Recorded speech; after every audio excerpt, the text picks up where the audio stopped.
మీరు మనుషులే, కానీ మనుషులు చేయి అపరాధాలు చేస్తే కనుక కుదరదంటాడు. ఏంటండి, మనుషులను పట్టుకొని మనుషుల్లో బతకూడదు. ఎలా బతకాలి మరి?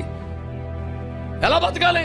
అదే దేవుని వాక్యం మనకి ఇచ్చే సవాలు. ఎఫెసీ పత్రిక 5:1 కాగా మీరు ప్రియులైన పిల్లల వలె దేవుని పోలి నడుచుకునండి. ఆమేన్ చెప్పండి గట్టిగా.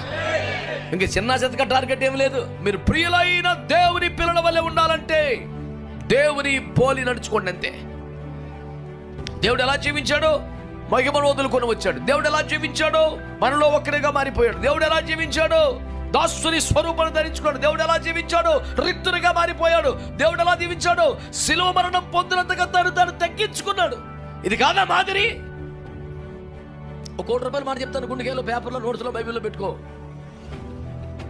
మహాదేవుడు, మహిమగల దేవుడు నీ నుండి రాసుకో దర్జాగా. సగటు మనిషి ప్రవర్తనను మించినదే నీ దగ్గర నుంచి ఎక్స్పెక్ట్ చేస్తున్నాడు.